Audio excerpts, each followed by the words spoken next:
Hi, everybody, and welcome to the Moxie Coaching Podcast. My name is Michelle, and I'll be your host as we explore what coaching is and how it can help you create your best life. If you're anything like me, it's important to you to give back in some way. Maybe it's volunteering in the soup kitchen. Maybe it's donating $1 million to environmental research. It doesn't really matter. I started coaching and podcasting because I'm just one person who can only do so much alone.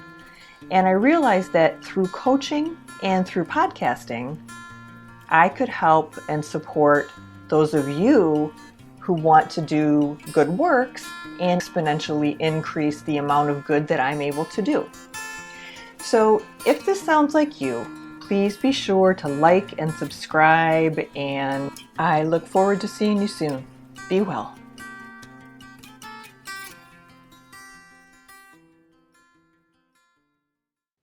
Hey everybody, welcome back to another episode of the Moxie Coaching Podcast.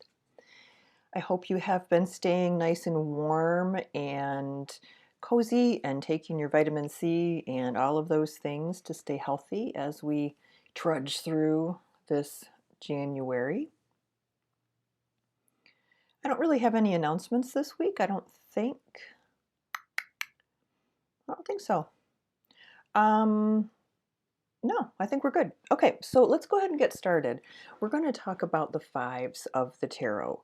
And that means that we will only have 5 episodes left that are tarot based in this format. So once we get through this format where we're learning the cards and we're getting a feeling for them, then we can start to talk about some practical applications for what you've learned and maybe do some sample readings. I would love to maybe even do a reading online. If that is something that you might be interested in and having me do a like a podcast reading for you, I would be more than happy to hear from you and to consider that. And I'm not really sure how it's all going to look. We're just going to have to wait and see what I'm told to do here. We'll figure it out. All right. So the fives. I mentioned last week that the fives are difficult cards. And I would say that they're probably the least favorite or the most confronting cards. The most confronting of the minor arcana. And they really are, they're all difficult in their own way. And you know, you've heard enough of this information about the minor arcana to know that, you know, one of the sets of cards could have one card that's really, really difficult, but one card that's really, really beautiful as well. And that's not the case here. These are all pretty challenging. So let's dig in and learn about the fives. So fives, again, we talked about the odd numbers are the more chaotic numbers and the even numbers are the more stable numbers, right? So the fives are all about instability, conflict, confusion, difficulty, challenges, shifts in how things are seen or shifts in how things are done, crises, uncertainty. You know, the fives actually are like the poster children for the past 2 years, now that I think about it. Wow. We might have to do a podcast on that. That's interesting. Okay.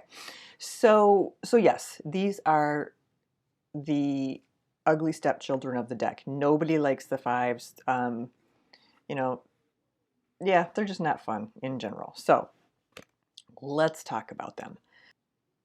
The Five of Pentacles is a card that I personally hate to see because I have struggled with issues around financial security and needing a certain level of financial security in order to be able to relax into life, basically. And so this card always confronts me, and I'll tell you why. So the image itself is of an older woman, a woman with gray hair, and a boy. The woman is dressed as a beggar, as is he. She's got her shawl pulled over her head. He's on crutches. His feet are bound because he doesn't have any shoes on, and she's barefoot. And they're walking through the snow in front of a church. And we know it's a church because there is stained glass in the windows. And this card is my worst nightmare. I have no reason to ever really logically fear being completely destitute, but I have my whole life just had this really irrational fear of being homeless or something along those lines. So there got to be some past life, something or other there.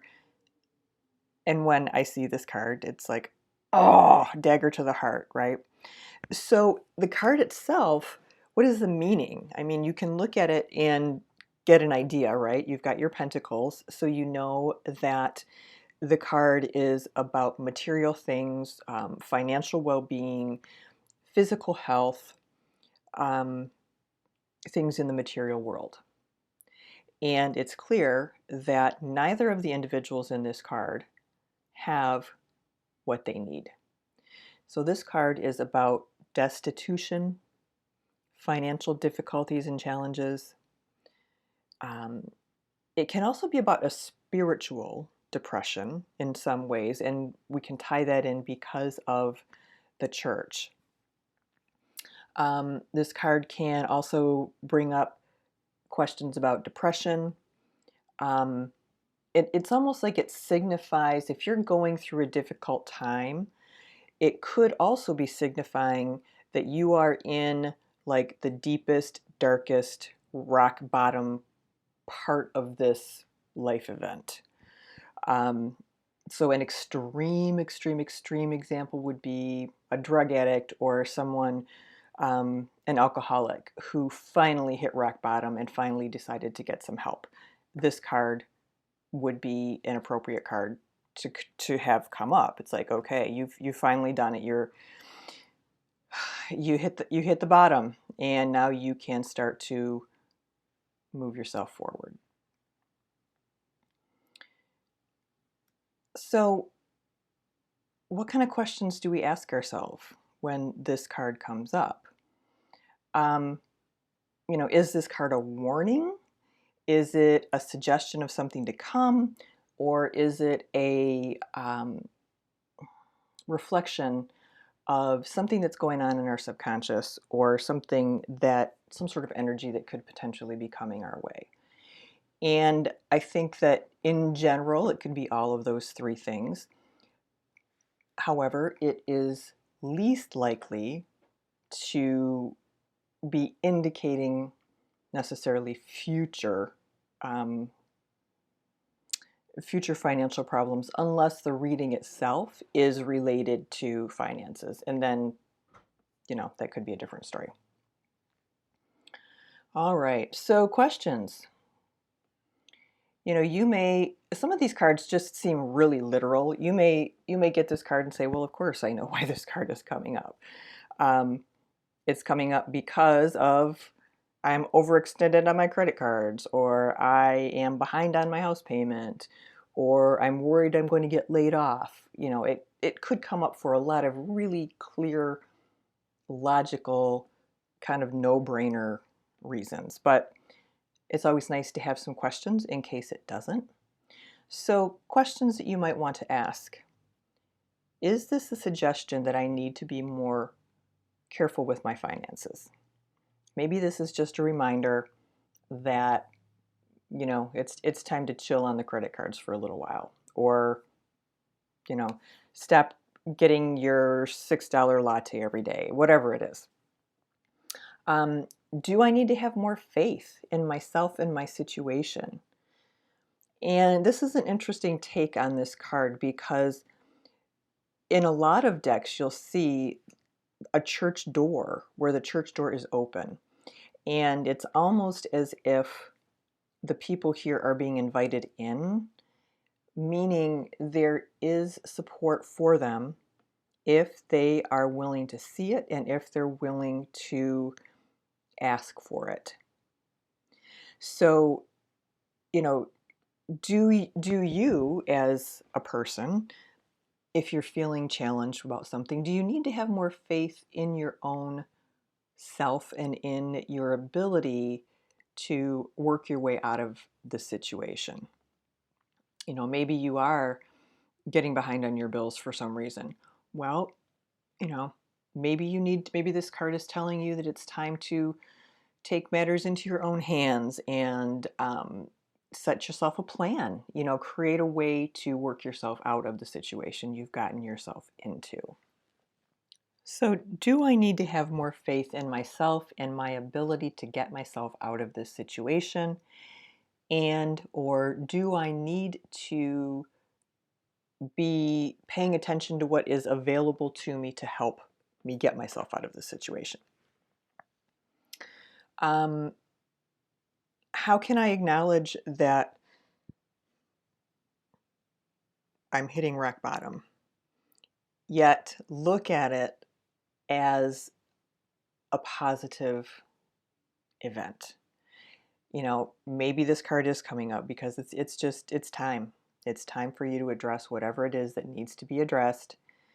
And this card is basically sort of tapping you on the shoulder and saying, it's time, you've got to deal with this. You're there, you've hit the bottom, but it's upward motion from here if you take the initiative to work and help yourself.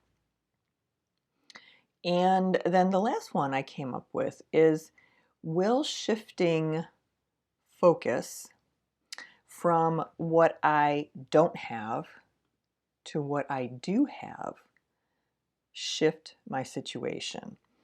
And that's sort of this take on manifestation and changing our outlook. And so often, if we can change our outlook and if we can change the energy that we have around a certain issue, that issue kind of tends to resolve on its own.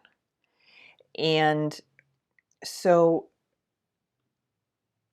what can I do in this situation to shift my focus from the difficulties that are being shown to me to the steps I need to take to move myself forward and shift my situation? All right. Five of Cups. Next card. This one is a little bit different. This card is more about, you guessed it, emotions, because it is a Cups card. So the image on this card is of looks like probably a man standing. He's got a long cloak on and looks heartbroken.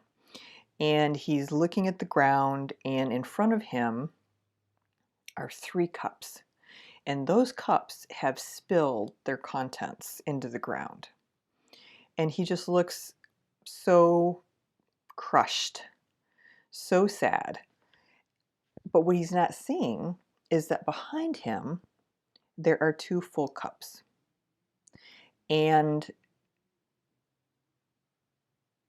basically, where we're going with this is not that you have to look on the bright side all the time, because that's crap, but acknowledge at least that there is a bright side. Give yourself the opportunity to see the bright side by turning around and looking at those cups. So in general, the card is about sadness, loss, sorrow, mourning, loss of a relationship, loss of something in the emotional realm, more than likely. Some sort of a relationship, some sort of something meaningful. Um, this could even come up, for example, let's say you were a victim of a wildfire and you've got three cups behind, three cups in front of you and they're spilled. And those cups could represent, everything you lost, so many things that you lost. But the cups behind you represent your family who's still here and the fact that you still have your health and that your pets are still around. So that's the kind of energy in this card. So what kind of questions do we want to ask ourselves? And again, this could be another really obvious one. This card could come up in any situation where you're mourning something. You could be mourning a job because it was your identity. You could be mourning the loss of a loved one, an emotional romantic breakup, an argument with your child. It could be all sorts of different things. So, you could get this card and say, "Oh yeah, all right, I know things suck. Look on the bright side." And it could just be a reminder.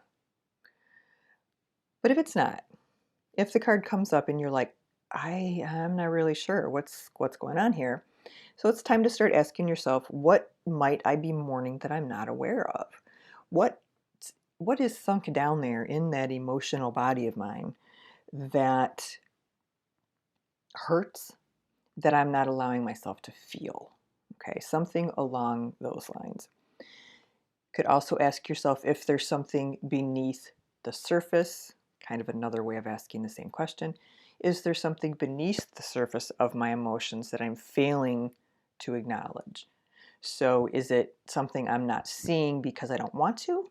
Or is it something I'm not seeing because I'm not ready to see it yet, or I'm not able to see it yet? What's the deal?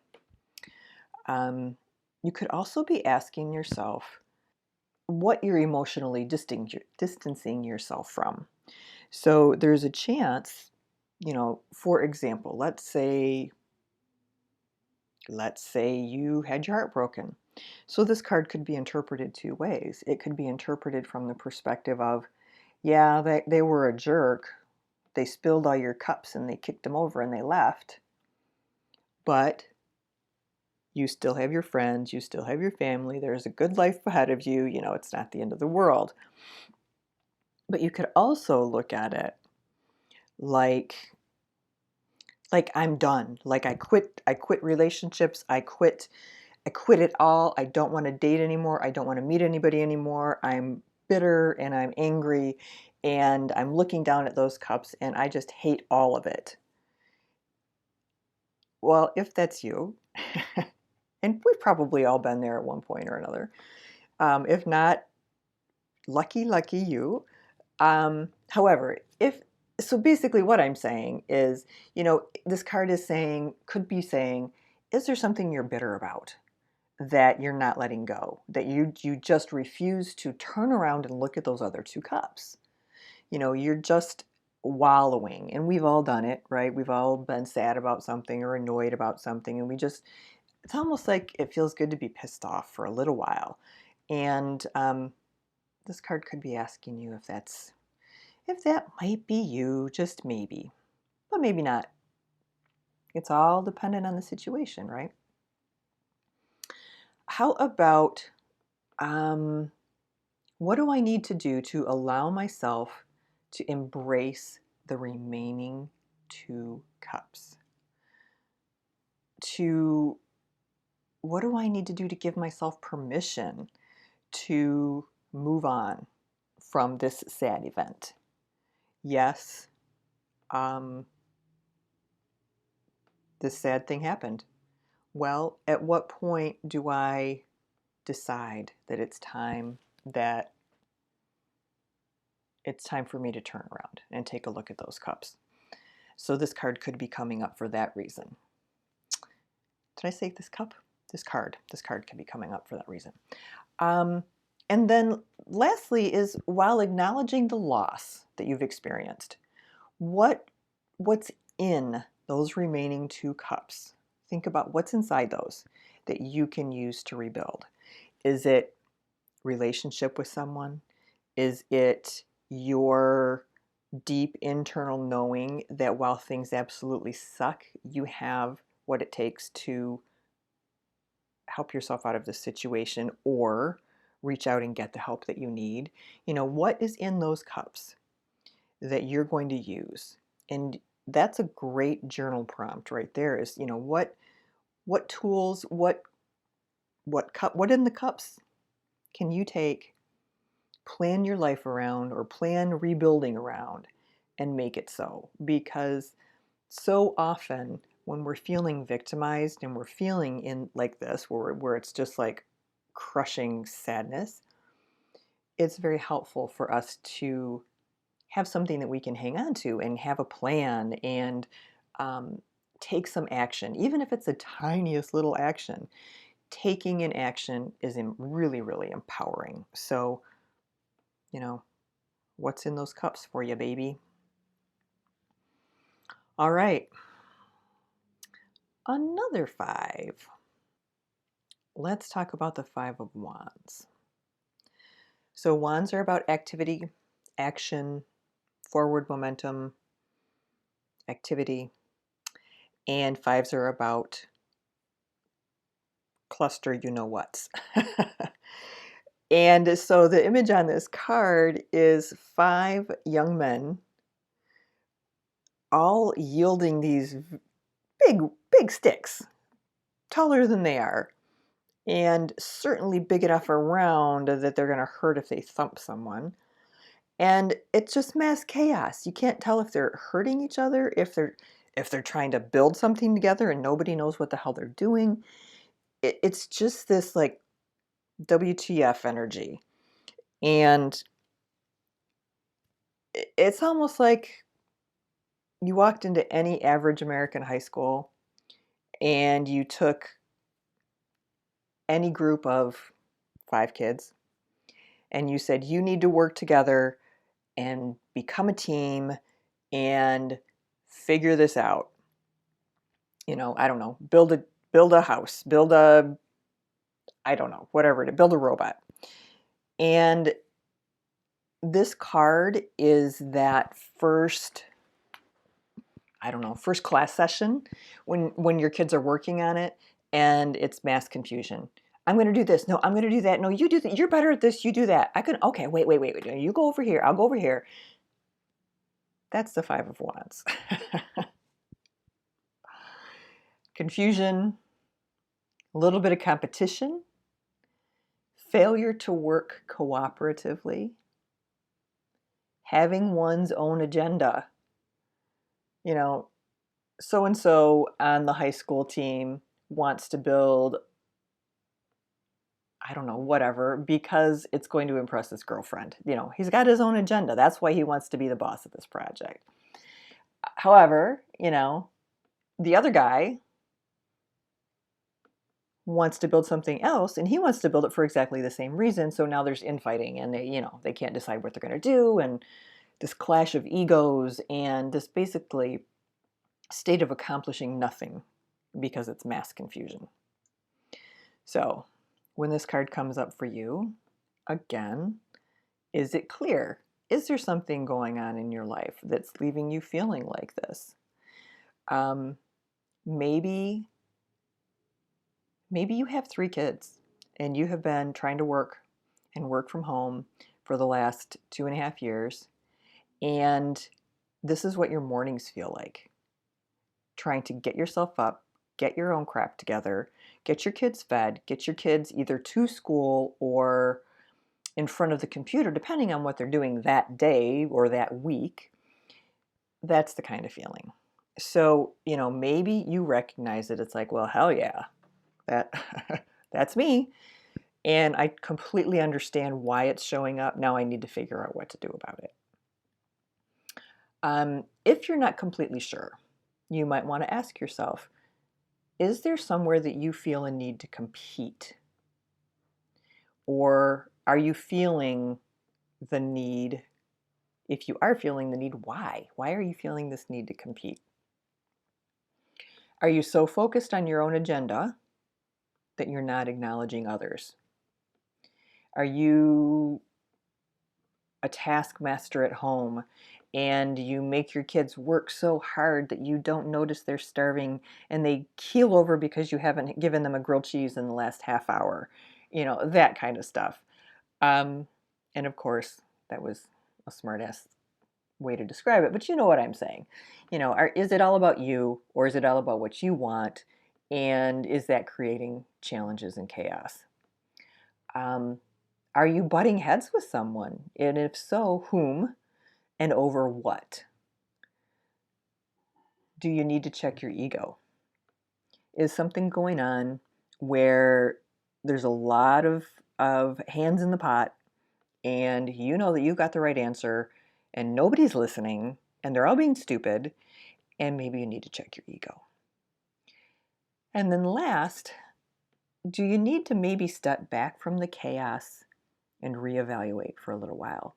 Maybe this card is coming up because it's telling you, okay, that card right there, that's the world as it exists right now. It's pretty freaking bonkers. It's okay for you to take some time to step back and to do some self-care. Take a bath, read a book, um, bake some cookies, whatever it is that you do to help yourself bring it back down, bring it back to center. Okay? And then the last card is the Five of Swords. Five of Swords card is, you can tell just by looking at it. There's a guy standing in the foreground who just looks like a really cocky jerk. He's holding three swords. Two swords are on the ground at his feet. Two people are in the background. One person looks just like they're standing there. But the other one looks like they're crying into their hands. And the sky is cloudy and it's clearly windy. And the vibe of this card is just, I'm the bossy one. I want what I want because I want it and I'm going to take it. It's kind of like this unfair advantages card where this guy is bigger and stronger, so he's just taking what he wants. It could be related to spitefulness. Somebody's just being mean and spiteful. I don't mean to offend anybody, but this card reminds me of Mitch McConnell. Just saying. Just this this guy who would crush someone like Machiavelli if he could. Just this feeling like you are it, feeling like you're entitled to everything, that you don't have to follow the same rules everybody else does, and you are damn well going to take what you want because you want it. And that is the energy of this card. So, if this card comes up, you may know automatically, yeah, I was a jerk last night. I had that conversation with so-and-so when I was a bully, and I was rude, and I did this, that, and the other. But it could also be coming up, in a way where you're like, I'm not really sure. Well, are you feeling powerless? Maybe this is coming up not because you're the person in the foreground, but because you're the person in the background. And you're feeling that things are really difficult and you don't have any control over how to make things better. So is that what's going on for you? Vice versa. Are you in a situation where you feel like you're being justified in being a bully? Think about all of the political stuff right now. How many people on whichever side you're on feel justified in being a bully, to bully others, to acknowledge and to come around to the right side? Are you being spiteful? Or is someone being spiteful to you? Are you taking advantage of someone? Or is someone taking advantage of you? So those are just a few of the cards. You could think of, why am I so pissed off if this card comes up? It could be like, man, this is acknowledgement. I've been feeling edgy. This card is acknowledging that I'm angry and I feel like this guy in the card. So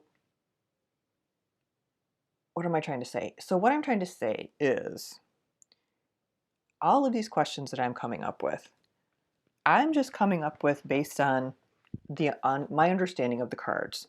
So when you get to doing your own readings and you're starting to dig in, and whether you have printed off some of my questions or whether you've got your own, it doesn't matter. Just it's almost like talking yourself through a reading is a great way to learn how to read the cards and to learn how to flow. Wow, there was no segue there. Okay, well, let's talk about that for a second. So now that we're getting to the end and we're getting toward where, you guys are certainly, I'm sure, ready to do your own readings or wanting to try if you haven't already. One thing that I have found that seems really counterintuitive um, is to speak out loud when you're learning how to read the tarot, and especially when you're learning to read it for yourself. Maybe you don't want to take the time to do all of the writing. I know that, if I were to really sit down and dig into journaling about every reading, I would have journals coming out my ears. So, what I do at this point in my tarot reading career, I journal the ones that I feel are important, the ones that I really want to remember, whether, maybe it's a full moon reading or maybe it's a reading about something that was really important to me. I don't do the everyday readings anymore. But what I'm saying is that to turn on voice record on your phone and just start talking. And you might surprise yourself with how much you know and go through the cards the same way I do. Okay, what do I know about the cards? Well, I know that this is a sword. So I know that swords are about intellect, ideas, conceptual things, yada yada. Oh, and this is a 5. What do I know about 5s? Okay, 5s are about confusion. Blah, blah, blah, blah, blah. Now I'm looking at the image. Well, that's very clear. This is one of those very clear images where I can tell that it's this, this, and this. And, okay, now that all of that's clear to me, how does this card relate to me? And just to start talking, you might really surprise yourself. I do tarot readings, and when I do, I find that it's almost like I go on autopilot. And all of my readings are done digitally. I do them all online, or not online. I do them digitally. I record them live, and then I send them to people. And then whoever wants to has an opportunity. There's a 15-minute free question and answer session based on the reading itself. So when I'm doing my readings, I literally just start talking. And I often will go back, and I don't edit a lot, but I will go back and, cut out if there's a big gap where I'm getting a download or where I'm processing something. I'll take that out. Um, I say something that, to me, logically, doesn't make any sense, right? And keep in mind, I don't know this person. I have their name. I maybe have their birth date, and I have a question. That's it. And so I start talking, and what I find is when I'm back and I'm, poking through, looking, making sure everything's all right, it's like, I have no idea. I can't remember saying that, or why did I say that? It doesn't make any sense. It just came out. Sometimes those are the readings that are the best readings, where people say, oh my God, you totally nailed it. That resonates completely.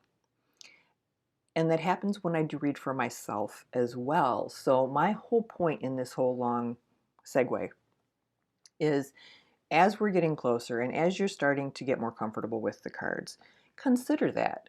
Even if it's just going through the cards as you are learning them and speaking it out loud to nobody in particular, right?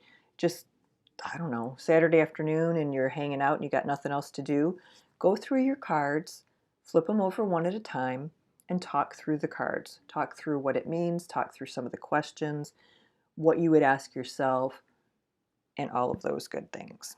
So it's kind of like developing a relationship with them. And when people used to say that, it's like, my cards are being an asshole. I just used to think that was ridiculous. Now, I will say I don't think that cards can be an asshole, but there is a relationship that you will develop with them, and it's like this old buddy. It's like this warm, comfortable friend you can trust thing if you really dig in and if you really are willing to do the exploration. All right, I think that is it, my friends. Next week we will tackle the sixes, and yeah, we'll take it from there. So you all have a wonderful week. Stay warm and cozy, and I will talk to you soon. Be well.